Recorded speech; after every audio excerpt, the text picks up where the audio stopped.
8h05. Esta manhã estamos aqui a folhear o Orçamento do Estado para o próximo ano. Foi já mesmo em cima da meia-noite que o Ministro Mário Centeno foi levar a proposta do Governo ao Presidente da Assembleia da República.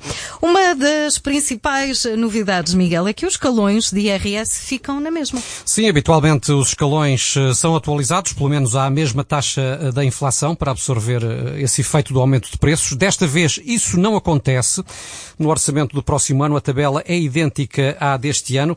Ora, nós vamos ter aqui ao longo desta manhã da Renascença Jaime Esteves, especialista da consultora PwC, para nos ajudar na leitura do que pode significar este orçamento do Estado para os contribuintes. E a primeira questão, antes de mais, bom dia, obrigado por estar connosco. Bom dia, obrigado. A primeira questão era justamente esta, que tem a ver com a não atualização dos escalões do IRS. Que impacto é que a ausência desta atualização pode ter no rendimento e no imposto a pagar? Claro, é inédito, primeiro, e depois, obviamente, tem um efeito de diminuição do poder de compra. Há inflação muito baixa, é certo, mas há inflação. Portanto, 1,5%, penso que é o que está previsto para o próximo ano. É natural e desejável que os salários acompanhem pelo menos a inflação. Portanto, significa que há aqui um aumento de remuneração que mais que não é que erosão monetária, a qual vai continuar a ser tributada exatamente nos mesmos termos que o era até agora, seja pelas taxas, seja já agora pelas deduções e outros abatimentos ao imposto, que se mantém exatamente com os valores absolutos do ano passado. Ou seja, por essa via também prejudica os contribuintes. Por essa via também manterem o mesmo nível. Exatamente. Portanto, nós temos um acréscimo de deduções, por exemplo, à interioridade, mas a generalidade das famílias no IRS, por este efeito de não atualização inédita dos escalões e dos limites de dedução, tem de facto este impacto de redução do poder de compra. Tão mais surpreendente quando se falava até da possibilidade de aumentar o número de escalões. Portanto, eles não só não aumentam, como não são sequer atualizados. Convém dizer que isto é ainda a proposta que vai ser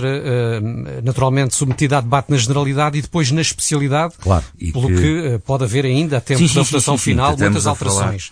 Mas em face deste documento, portanto, a primeira análise que é possível ter é de que os contribuintes, em face desta medida da não atualização dos escalões, saem prejudicados. Imagino que quem eventualmente tenha aumentos salariais no próximo ano será ainda mais prejudicado.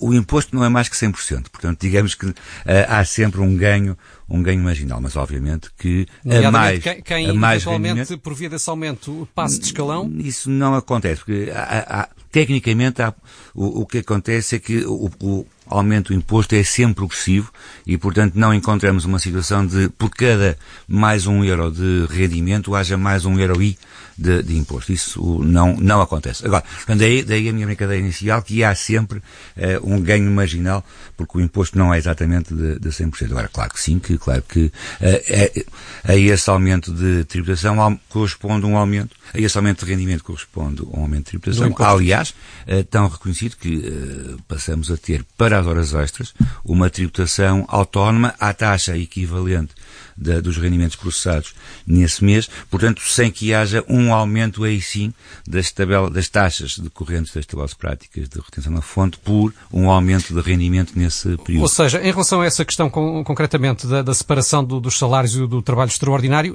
isso representa um ganho imediato por parte dos trabalhadores. A minha questão é se depois no acerto de contas não é revertido esse ganho. Precisamente. Portanto, quando se chegou a pensar no fim de semana no desenho da medida, parecia que era uma tributação totalmente autónoma das retenções na fonte, com taxas muito baixas.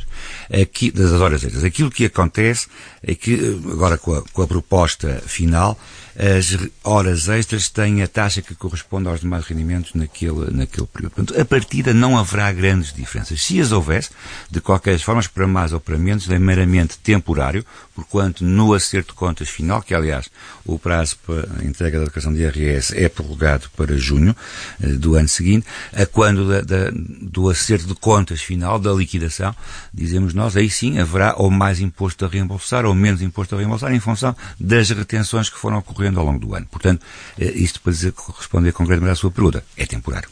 Muito bem, agradeço-lhe estas explicações iniciais. Jaime Esteves vai continuar connosco aqui na manhã da Renascença. Se me convidarem como tu és. Consultor da PwC, que se disponibilizou então a ajudar-nos na leitura deste extenso documento, a proposta de Orçamento do Estado para o próximo ano, que o Ministro das Finanças fez chegar ao Parlamento mesmo em cima da meia-noite, como aqui relatámos, e que tem muito, de facto, para analisar. Vamos acompanhar esta questão a par e passo. Esta manhã, a conferência de imprensa do Ministro das Finanças está marcada para as 8h30 e, claro, vamos acompanhar. Esta manhã continuamos a olhar para o Orçamento do Estado para o próximo ano. O Ministro das Finanças, Mário Centeno, está neste momento a detalhar o documento. Na conferência de imprensa começou, Miguel, pouco antes das 9, estava prevista para as 8h30. Sim, foi há poucos minutos. Mário Centeno tem vindo a dizer que este é um orçamento histórico, detalhou já algumas das medidas destinadas às empresas, também outras que têm um impacto direto no cotidiano dos contribuintes, como as medidas que dizem respeito ao IRS.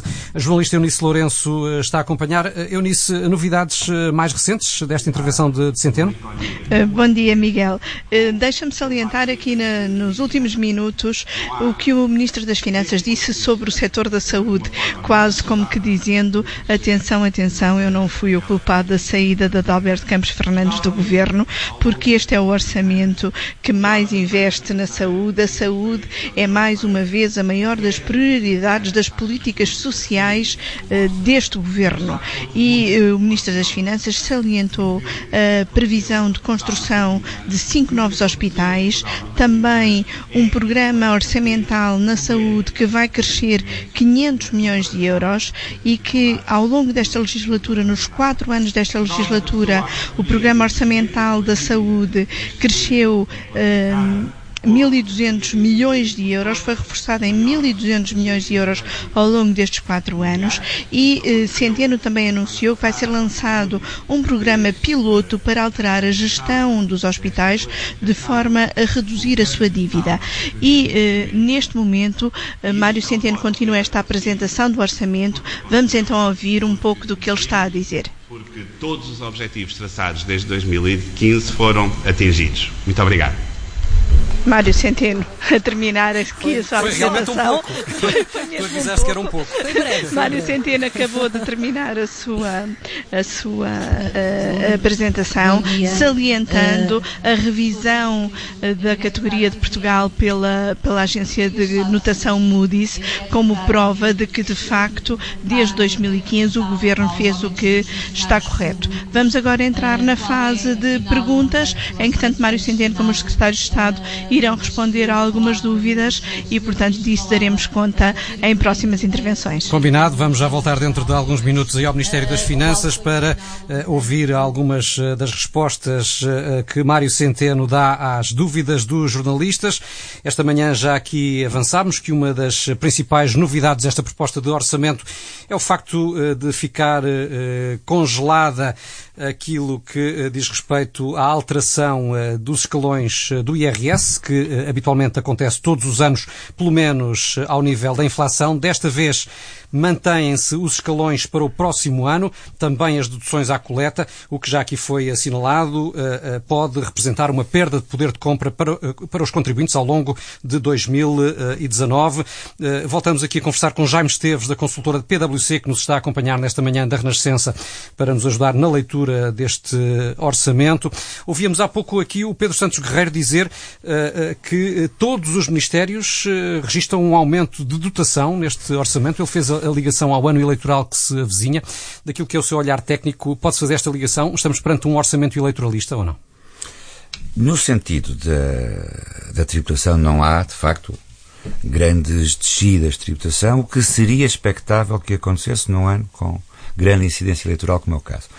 Há, sim, um aumento de prestações sociais, e, portanto, de alguma forma há mais despesa pública, há mais olhar para os funcionários públicos, para os pensionistas e, portanto, por esse lado há mais despesa e, por outro lado, também há mais dotação para os ministérios, o que significaria mais investimento se as verbas não ficarem cativas. Portanto, se não houver lugar à cativação, como tem sido prática nos anos anteriores, poderá haver de facto mais investimento.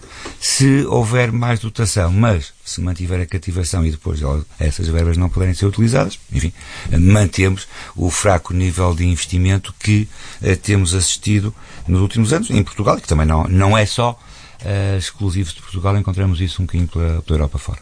Algumas dessas benesses, podemos chamar-lhe assim, que assinalou e que estão contempladas neste orçamento, têm a ver com a descida das propinas, com os manuais escolares gratuitos. O que é que lhe parece que seria melhor?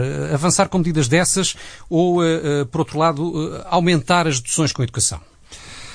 O aumento com as deduções poderia ser uma forma mais eficaz de generalizar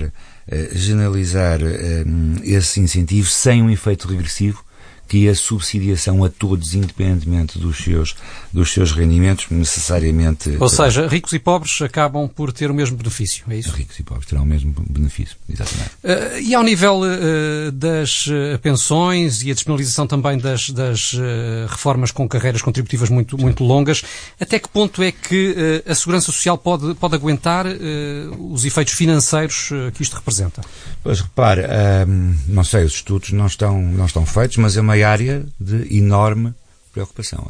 Sabemos que a Segurança Social é um encargo de muitos milhões, isto não é certamente muitos milhões. Sim, não é sustentável. Tem havido, por isso, no passado, uma penalização forte, que agora é revertida, num momento em que não parece que as coisas estejam melhores. Aliás, curiosamente também, na proposta do Orçamento do Estado, encontra-se prevista uma isenção de IRC para a Caixa de Previdência dos advogados e solicitadores, a par daquilo que também acontece nos demais regimes de segurança social, e por esse lado é absolutamente compreensível, mas que vem justificada como para ajudar a garantir a sustentabilidade da Caixa de Previdência. E, portanto, como um exemplo de que, genericamente, quer nos regimes mais concentrados, quer no regime público geral, a Segurança Social está longe de estar consolidada e de estar garantida. E é também a prova de que, enfim, se dá com uma mão, mas se tira com a outra. Sim, e que no final do dia o cobertor é curto ou a cabeça aos pés, não dá para muito. E como o objetivo do déficit é ainda mais exigente, é necessário provavelmente tirar mais do que se dá. E provavelmente esse é o objetivo mais importante de tudo isto, é garantir a consolidação orçamental. Tal déficit próximo do zero. Isso. Ou o segundo objetivo, a convergência com a Europa, essa sim seria talvez o primeiro dos objetivos, e depois a consolidação orçamental. Obrigada, Jaime Esteves, por ter estado aqui connosco. É da PwC aqui a clarificar a proposta do Orçamento de Estado. Mário Centeno já falou aos jornalistas. Eunice Lourenço está a acompanhar, portanto é um tema para até às 10, pelo menos vai render. Há muitas ilações e muitas análises que podemos fazer. Vai ser tema para o nosso debate também. O Jaime vai continuar connosco aqui mais um pouco esta manhã. Obrigada. Até já. Aqui mais